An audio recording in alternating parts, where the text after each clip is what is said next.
Hello everyone, welcome to Hindi voice.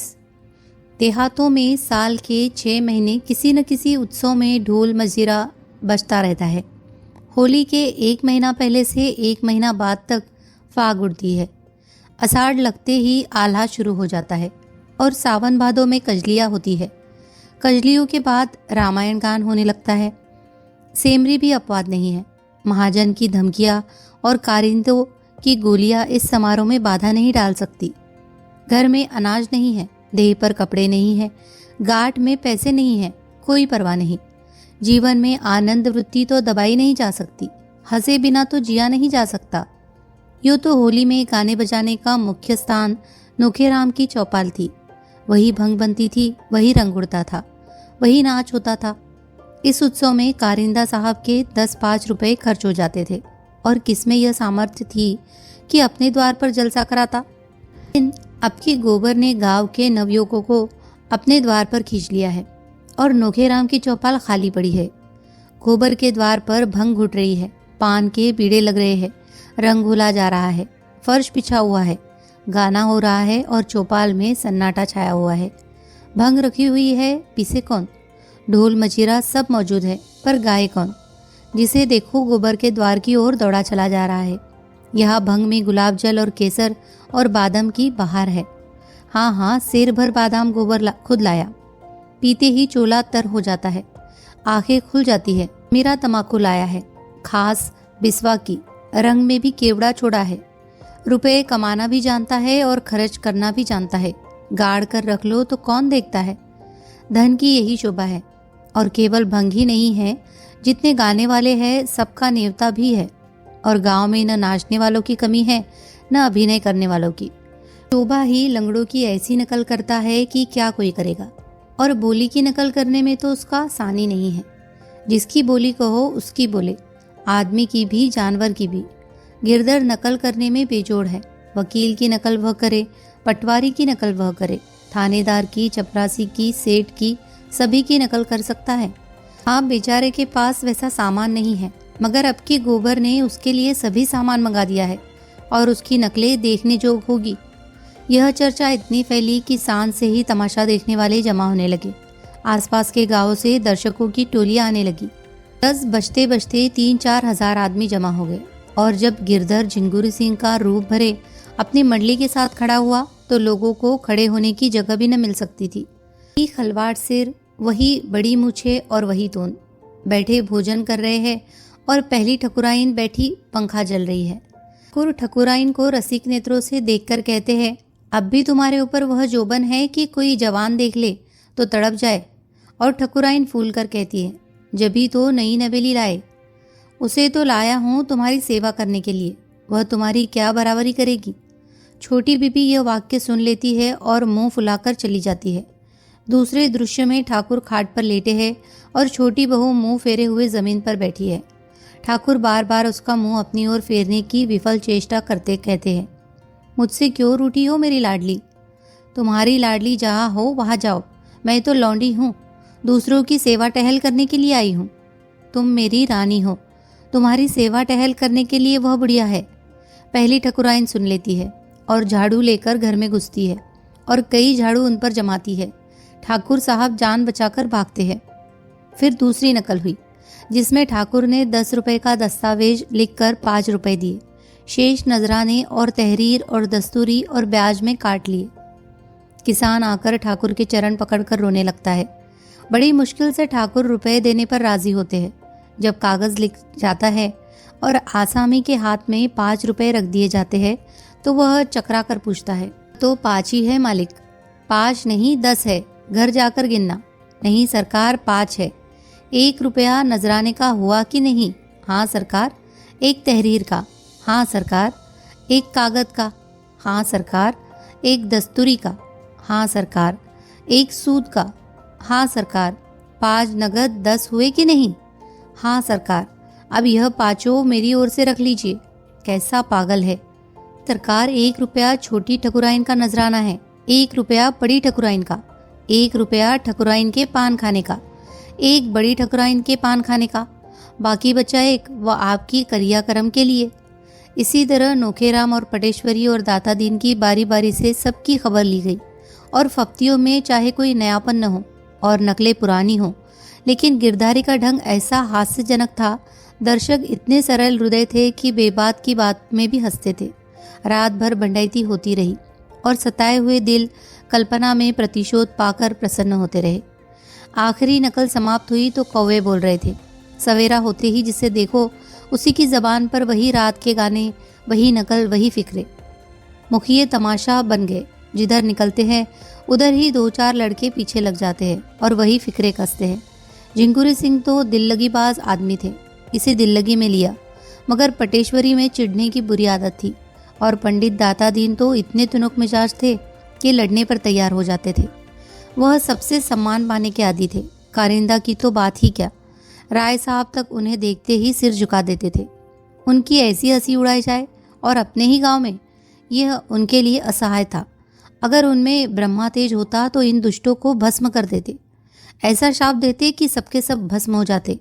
लेकिन इस कलयुग में शाप का असर ही जाता रहा। इसीलिए उन्होंने कलयुग वाला हथियार निकाला।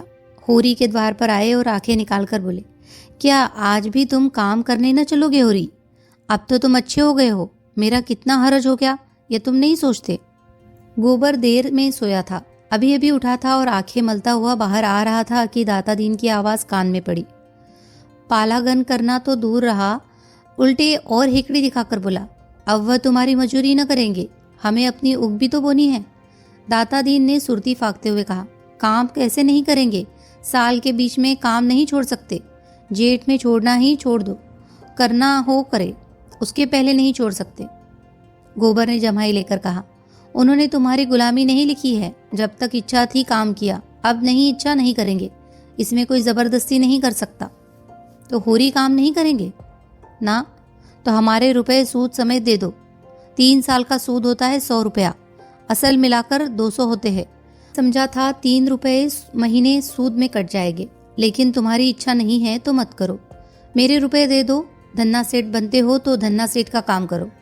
होरी ने दाता दीन से कहा, तुम्हारी चाकरी से मैं कब इनकार करता हूँ महाराज, लेकिन हमारी उग भी तो बोनी पड़ी है। गोबर ने बाप को डांटा, कैसी चाकरी और किसकी चाकरी? यहाँ कोई किसी का चाकर नहीं, सभी बराबर है।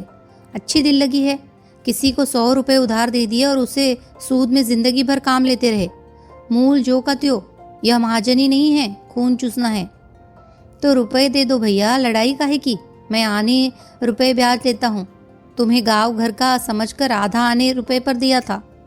हम तो 1 रुपया सैकड़ा देंगे, 1 कौड़ी बेसी नहीं। तुम्हें लेना हो तो लो, नहीं अदालत से ले लेना। 1 रुपया सैकड़े ब्याज कम नहीं होता। मालूम होता है रुपए की गर्मी हो गई है। गर्मी उन्हें होती है जो 1 के 10 लेते हैं, हम तो मजूर है, हमारी गर्मी पसीने के रास्ते बह जाती है। मुझे खूब याद है तुमने बैल के लिए 30 रुपए दिए थे, उसके 100 हुए और अब 100 के 200 हो गए। इसी तरह तुम लोगों ने किसानों को लूट लूट कर मजूर बना डाला और आप उनकी जमीन के मालिक बन बैठे। 30 के 200, कुछ हद है। कितने दिन हुए होंगे दादा? होरी ने कातरकंड से कहा, यही 8-9 साल हुए होंगे।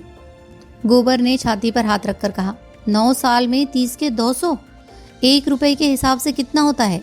उसने जमीन पर एक ठिकरे से हिसाब लगाते हुए कहा, 10 साल में 36 रुपए होते हैं, सल मिलाकर 66, उसके 70 रुपए ले लो, इससे बेसी मैं 1 कौड़ी न दूंगा। दाता दीन ने होरी को बीच में डालकर कहा, सुनते हो होरी, गोबर का फैसला, मैं अपने 200 छोड़ के 70 ले लूँ, नहीं अदालत करूँ। इस तरह का व्यवहार हुआ तो कै दिन संसार चलेगा? और तुम बैठकर सुन रहे हो, मगर यह समझ लो मैं ब्राह्मण हूँ, मेरे रुपए हजम करके तुम चैन न पाओगे। मैंने ये 70 रुपए भी छोड़े, अदालत भी न जाऊंगा। जाओ, अगर मैं ब्राह्मण हूँ 200 रुपए लेकर दिखा दूंगा और तुम मेरे द्वार पर आओगे और हाथ बांध कर दोगे। दाता दीन छल्लाए हुए लौट पड़े। गोबर अपनी जगह बैठा रहा, मगर होरी के पेट में धर्म की क्रांति मची हुई थी। अगर ठाकुर या बनिए के रुपए होते तो उसे ज्यादा चिंता न होती, लेकिन ब्राह्मण के रुपए, उसकी 1 पाई भी दब गई तो हड्डी तोड़ कर निकलेगी। भगवान न करे कि ब्राह्मण का कोप किसी पर गिरे। बंस में कोई चुल्लू भर पानी देने वाला, घर में दिया जलाने वाला भी नहीं रहता। उसका धर्म भीरु मन त्रस्त हो उठा।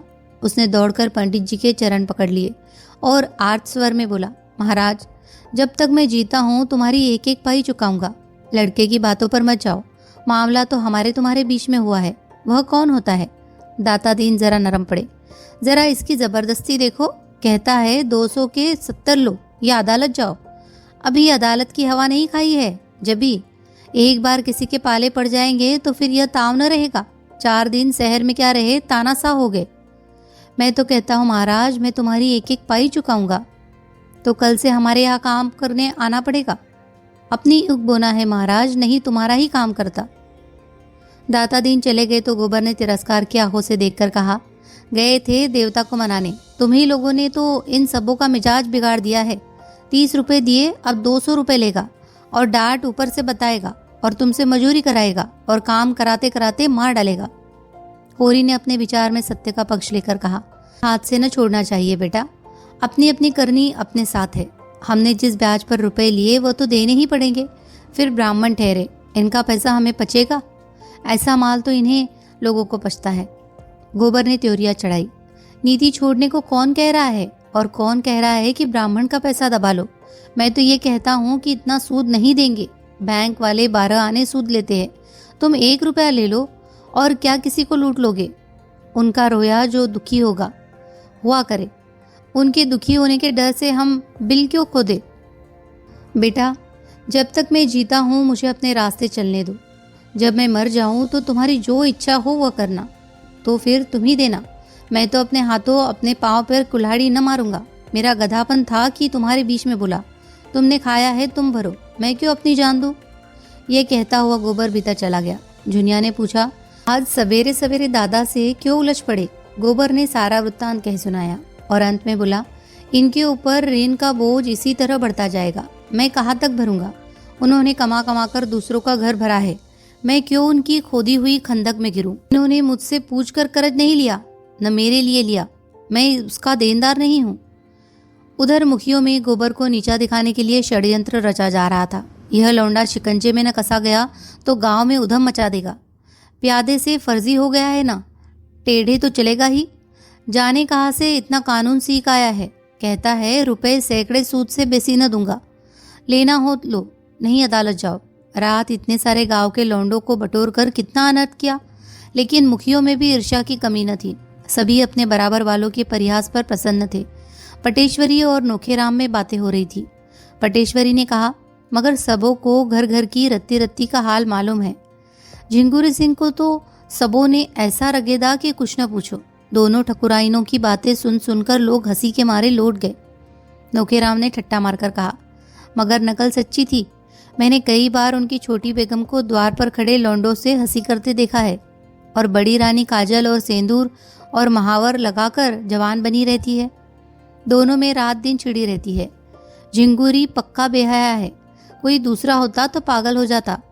सुना तुम्हारी बड़ी भद्दी नकल की, हरिया के घर में बंद करके पिटवाया। मैं तो बचा पर बकाया लगान का दावा करके ठीक कर दूंगा। वह भी क्या याद करेंगे कि किसी से पाला पड़ा था। लगान तो उसने चुका दिया है ना, लेकिन रसीद तो मैंने नहीं दी। सबूत क्या है कि लगान चुका दिया? और यहाँ कौन हिसाब किताब देखता है? आज ही प्यादा भेज कर बुलाता हूँ। होरी और गोबर दोनों ऊख बोने के लिए खेत सींच रहे थे।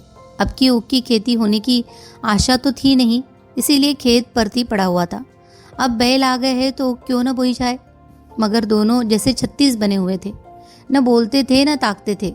होरी बैलों को हाँक रहा था और गोबर मोट ले रहा था। सोना और रूपा दोनों खेत में पानी दौड़ा रही थी कि उनमें झगड़ा हो गया।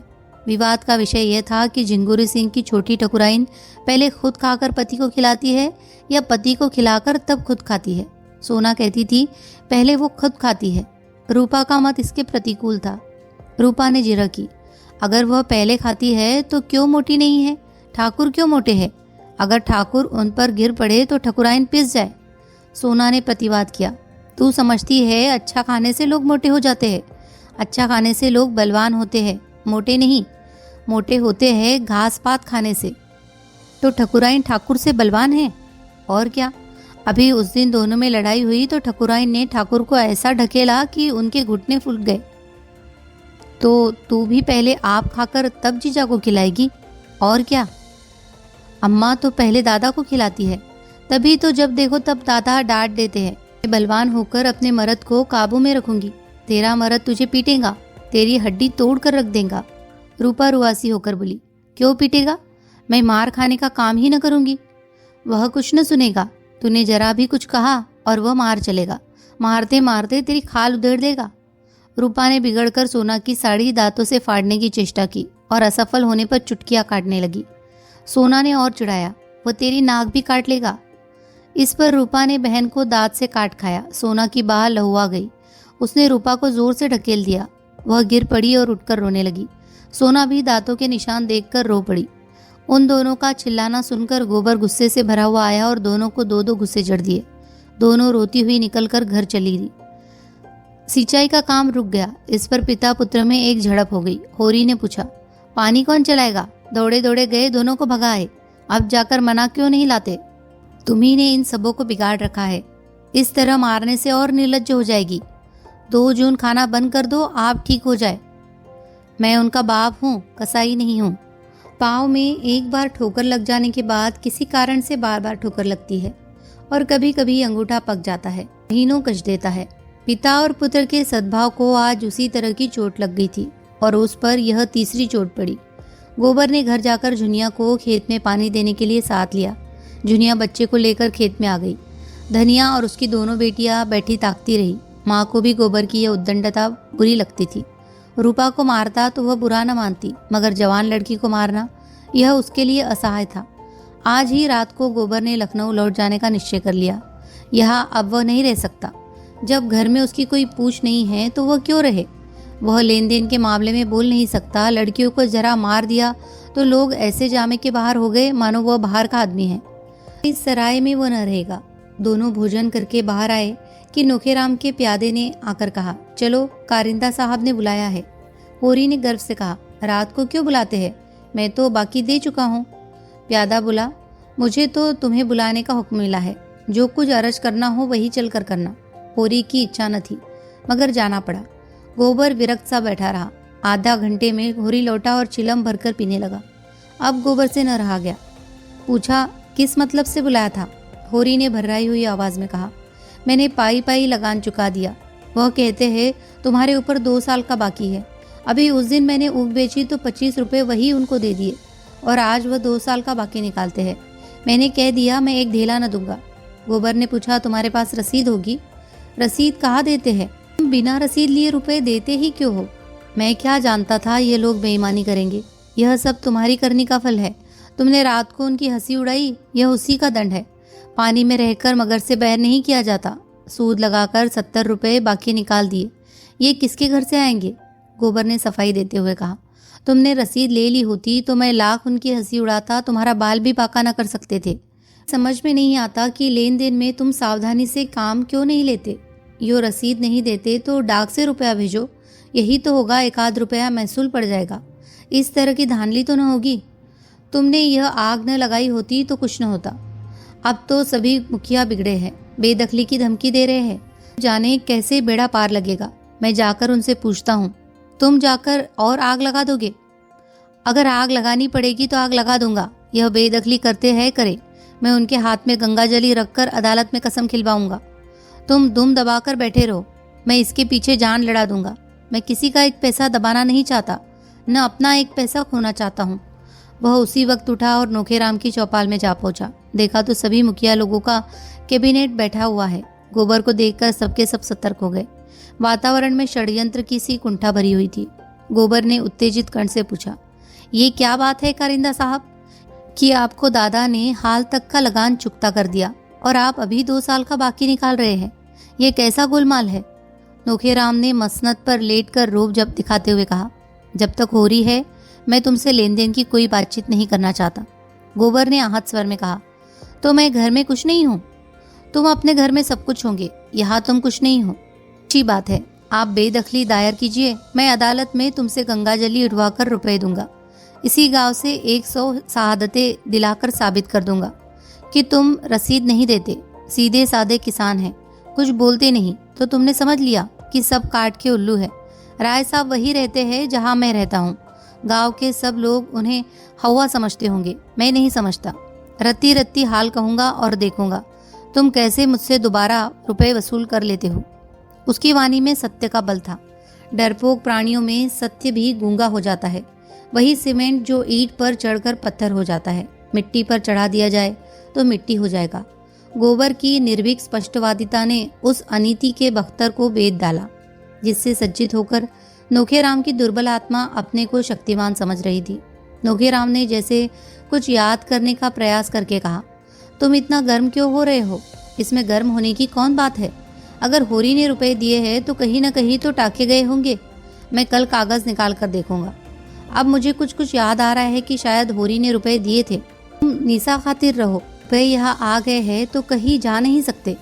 तुम थोड़े से रुपयों के लिए झूठ थोड़े ही बोलोगे, और न मैं ही इन रुपयों से धनी हो जाऊंगा। गोबर ने चौपाल से आकर होरी को ऐसा लथाड़ा कि बेचारा स्वार्थ भीरू बूढ़ा रुआसा हो गया। तुम तो बच्चों से भी गए बीते हो, जो बिल्ली की म्याऊं सुनकर चिल्ला उठते हैं। कहाँ कहाँ तुम्हारी रक्षा करता फिरूंगा। मैं तुम्हें 70 रुपए दिए जाता हूँ। दाता दीन ले तो देकर भरपाई लिखा देना। इसके ऊपर तुमने 1 पैसा भी दिया तो फिर मुझसे 1 पैसा भी न पाओगे। मैं परदेश में इसलिए नहीं पड़ा हूँ कि तुम अपने को लुटवाते रहो और मैं कमा कमा कर भरता रहूं।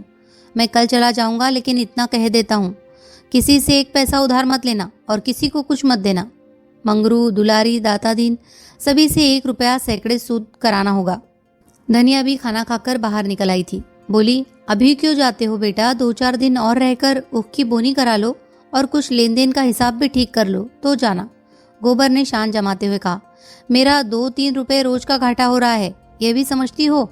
यहाँ मैं बहुत 2-4 आने की मजूरी ही तो करता हूँ, और अब की मैं जुनिया को भी लेता जाऊंगा। वहाँ मुझे खाने पीने की बड़ी तकलीफ होती है। धनिया ने डरते डरते कहा, जैसी तुम्हारी इच्छा, लेकिन वहाँ वो कैसे अकेले घर संभालेंगी? कैसे बच्चे की देखभाल करेगी? अब बच्चे को देखूं कि अपना सुविधा देखूं? मुझसे चूल्हा नहीं फूका जाता। ले जाने को मैं नहीं रोकती, लेकिन परदेश में बाल बच्चों के साथ रहना, न कोई आगे न पीछे। सोचो कितना झंझट है।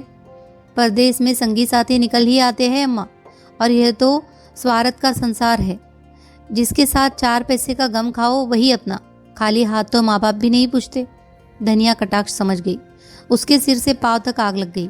बोली, माँ बाप को भी तुमने उन्हीं पैसे के यारों में समझ लिया? आंखों देख रहा हूँ। नहीं देख रहे हो? माँ बाप का मन इतना निठुर नहीं होता। हाँ, लड़के अलबत्ता जहाँ 4 पैसे कमाने लगे कि माँ बाप से आंखें फेर ली। इसी गांव में 1-2 नहीं 10-20 परथोक दे दूं। माँ बाप कर्ज कवाम लेते हैं। किसके लिए? लड़के लड़कियों ही के लिए कि अपने भोग विलास के लिए? क्या जाने तुमने किसके लिए कर्ज लिया। मैंने तो 1 पैसा भी नहीं जाना। बिना पाले ही इतने बड़े हो गए। पालने में तुम्हारा क्या लगा? जब तक बच्चा था दूध पिला दिया, फिर लावारिस की तरह छोड़ दिया। जो सबने खाया वही मैंने खाया। मेरे लिए दूध नहीं आता था, मक्खन नहीं बंधा था। और अब तुम भी चाहती हो और दादा भी चाहते हैं कि मैं सारा कर्जा चुकाऊं, लगान दूं, लड़कियों का ब्याह करूं, जैसे मेरी जिंदगी तुम्हारा देना भरने के लिए ही है। मेरे भी तो बाल बच्चे हैं। धनिया सन्नाटे में आ गई। एक क्षण में उसके जीवन का मृदु स्वप्न जैसे टूट गया। अब तक वह मन में प्रसन्न थी कि अब उसका दुख दरिद्र सब दूर हो गया। जब से गोबर घर आया, उसके मुख पर हास की एक छटा खिली रहती थी। उसकी वाणी में मृदुता और व्यवहारों में उदारता आ गई थी। भगवान ने उस पर दया की है तो उसे सिर झुकाकर चलना चाहिए। भीतर की शांति बाहर सौजन्य बन गई थी। ये शब्द तपते हुए बालू की तरह हृदय पर पड़े और चने की भांति सारे अरमान झुलस गए। उसका सारा घमंड चूर चूर हो गया। इतना सुन लेने के बाद अब जीवन में क्या रस रह गया? जिस नौका पर बैठकर इस जीवन सफर को पार करना चाहती थी वह टूट गई थी, तो किस सुख के लिए जिए? लेकिन नहीं, उसका गोबर इतना स्वार्थी नहीं है। उसने कभी माँ की बात का जवाब नहीं दिया, कभी किसी बात के लिए जिद नहीं की। जो कुछ रूखा सूखा मिल गया वही खा लेता था। वही भोला भाला दिल स्नेह का पुतला आज क्यों ऐसी दिल तोड़ने वाली बातें कर रहा है? इच्छा के विरुद्ध तो किसी ने कुछ नहीं कहा। माँ बाप दोनों ही उसका मुंह जोते रहते हैं। उसने खुद ही लेन देन की बात चलाई। नहीं, उससे कौन कहता है कि तू माँ बाप का देना चुका? माँ बाप के लिए यही क्या कम सुख है कि वह इज्जत आबरू के साथ भले मानसों की तरह कमाता खाता है। उससे कुछ हो सके तो माँ बाप की मदद कर दे, नहीं हो सकता तो माँ बाप उसका गला न दबाएंगे। जुनिया को ले जाना चाहता है, खुशी से ले जाए। धनिया ने तो केवल उसकी भलाई के ख्याल से कहा था कि जुनिया को वहां ले जाने से उसे जितना आराम मिलेगा उससे कहीं ज्यादा झंझट बढ़ जाएगा। इसमें ऐसी कौन सी लगने वाली बात थी कि वह इतना बिगड़ उठा? हो न हो यह आग झुनिया की लगाई है, वही बैठे बैठे उसे यह मंत्र पढ़ा रही है। यहाँ शौक सिंगार करने को नहीं मिलता, घर का कुछ न कुछ काम भी करना ही पड़ता है। वहाँ रुपए पैसे हाथ में आएंगे, मजे से चिकना खाएगी, चिकना पहनेगी और टांग फैलाकर सोएगी। 2 आदमियों की रोटी पकाने में क्या लगता है, वहाँ तो पैसा चाहिए। सुना बाजार में पकी पकाई रोटियां मिल जाती है। यह सारा उपद्रव उसी ने खड़ा किया है। शहर में कुछ दिन रह भी चुकी है, वहाँ का दाना पानी मुंह लगा हुआ है। यहाँ कोई पूछता न था। यह भोंदू मिल गया, इसे फांस लिया। जब यहाँ 5 महीने का पेट लेकर आई थी तब कैसी म्याऊं म्याऊं करती थी। तब यहाँ सरन न मिली होती तो आज कहीं भीख मांगती होती। यह उसी नेकी का बदला है। इसी चुड़ैल के पीछे डांट देना पड़ा। बिरादरी में बदनामी हुई, खेती टूट गई, सारी दुर्गत हो गई। और आज ये चुड़ैल जिस पत्तल में खाती है उसी में छेद कर रही है। पैसे देखे तो आँख हो गई, तभी ऐठी ऐठी फिरती है। मिजाज नहीं मिलता। आज लड़का 4 पैसे कमाने लगा है ना। इतने दिनों बात नहीं पूछी तो सास का पाँव दबाने के लिए तेल लिए दौड़ती थी। डाइन उसके जीवन की निधि को उसके हाथ से छीन लेना चाहती है। दुखित स्वर में बोली, यह मंत्र तुम्हें कौन दे रहा है बेटा? तुम तो ऐसे न थे। माँ बाप तुम्हारे ही है, बहनें तुम्हारी ही है, घर तुम्हारा ही है। यहाँ बाहर का कौन है? और हम क्या बहुत दिन बैठे रहेंगे? घर की मर्जाद बनाए रखोगे तो तुम्ही को सुख होगा। आदमी घर वालों के लिए ही धन कमाता है, और किसी के लिए? अपना पेट तो सुअर भी पाल लेता है। मैं न जानती थी झुनिया नागिन बनकर हम ही को डसेगी। गोबर ने तिनक कर कहा, अम्मा मैं नादान नहीं हूँ कि झुनिया मुझे मंत्र पढ़ाएगी। तुम उसे नाहक कोस रही हो। तुम्हारी गिरस्ती का सारा बोझ मैं नहीं उठा सकता। मुझसे जो कुछ हो सकेगा तुम्हारी मदद कर दूंगा, लेकिन अपने पाँव में बेड़ियां नहीं डाल सकता। झुनिया भी कोठरी से निकलकर बोली, अम्मा जुलाहे का गुस्सा दाढ़ी पर मन न उतारो। कोई बच्चा नहीं है कि मैं फोड़ लूंगी। अपना अपना भला बुरा सब समझते हैं। आदमी इसलिए नहीं जन्म लेता कि सारी उम्र तपस्या करता रहे और एक दिन खाली हाथ मर जाए।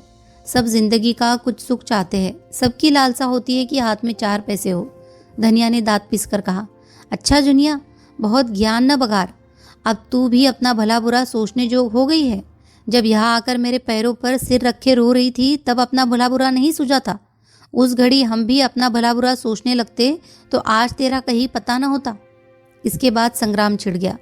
ताने महने, गाली गलौज, थुक्का गजीहत, कोई बात न बची। गोबर भी बीच बीच में डंक मारता जाता था। होरी बरौठे में बैठा सब कुछ सुन रहा था। सोना और रूपा आंगन में सिर झुकाए खड़ी थी। दुलारी, पुनिया और कई स्त्रियां बीच बचाव करने आ पहुंची थी। गर्जन के बीच में कभी कभी बूंदें भी गिर जाती थी। दोनों ही अपने अपने भाग्य को रो रही थी, दोनों ही ईश्वर को कोस रही थी और दोनों अपनी अपनी निर्दोषिता सिद्ध कर रही थी। झुनिया गड़े मुर्दे उखाड़ रही थी। आज उसे हीरा और शोभा से विशेष सहानुभूति हो गई थी, जिन्हें धनिया ने कहीं का न रखा था। धनिया की आज तक किसी से न पटी थी, तो झुनिया से कैसे पट सकती है? धनिया अपनी सफाई देने की चेष्टा कर रही थी, लेकिन न जाने क्या बात थी कि जनमत झुनिया की ओर था। शायद इसीलिए कि झुनिया संयम हाथ से न जाने देती थी और धनिया आपे से बाहर थी। शायद इसीलिए भी कि झुनिया अब कमाऊ पुरुष की स्त्री थी और उसे प्रसन्न रखने में ज़्यादा मसलत थी। तब होरी ने आंगन में आकर कहा, मैं तेरे पैरों पड़ता हूँ धनिया, चुप रहे, मेरे मुंह में कालिक मत लगा। हाँ, अभी मन न भरा हो तो और सुन। धनिया फुकार मारकर उधर दौड़ी। तुम भी मोटी डाल पकड़े चले, मैं ही दोषी हूँ। यह तो मेरे ऊपर फूल बरसा रही है। संग्राम का क्षेत्र बदल गया। जो छोटों के मुंह लगे वो छोटा। धनिया किस तर्क से झुनिया को छोटा मान ले? होरी ने व्यथित कर्ण से कहा, अच्छा वो छोटी नहीं बड़ी सही। जो आदमी नहीं रहना चाहता क्या उसे बांध कर रखेगी? माँ बाप का धर्म है लड़के को पाल पोस कर बड़ा कर देना। वो हम कर चुके। उनके हाथ पाँव हो गए, अब तू क्या चाहती है? वे दाना चारा लाकर खिलाए। माँ बाप का धर्म 16 आना लड़कों के साथ है। लड़कों का माँ बाप के साथ एक आना भी धर्म नहीं है। जो जाता है उसे असीस देकर विदा करे। हमारा भगवान मालिक है। जो कुछ भोगना बदा है भोगेंगे। 47 साल इसी तरह रोते धोते कट गए। 5 साल है वह भी यूं ही कट जाएंगे। गोबर जाने की तैयारी कर रहा था। इस घर का पानी भी उसके लिए हराम है। माता होकर जब उसे ऐसी ऐसी बातें कहे तो अब वह उसका मुंह भी न देखेगा। देखते ही देखते उसका बिस्तर बंधा गया। झुनिया ने भी चुंदरी पहन ली। चुन्नू भी टोप और फ्रॉक पहनकर राजा बन गया। होरी ने आद्रकर्ण से कहा, बेटा तुमसे कुछ कहने का मुंह तो नहीं है, लेकिन कलेजा नहीं मानता। क्या जरा जाकर अपनी अभागिनी माता के पाँव छू लोगे तो कुछ बुरा होगा? जिस माता की कोख से जन्म लिया और जिसका रकत पीकर पले हो, उसके साथ इतना भी नहीं कर सकते? गोबर ने मुंह फेर कर कहा, मैं उसे अपनी माता नहीं समझता। होरी ने आंखों में आंसू लाकर कहा, जैसी तुम्हारी इच्छा, जा रहो, सुखी रहो। जुनिया ने सास के पास जाकर उसके चरणों को आंचल से छुआ। धनिया के मुंह से आशीष का एक शब्द भी न निकला। उसने आंखें उठाकर देखा भी नहीं। गोबर बालक को गोद में लिए आगे आगे था।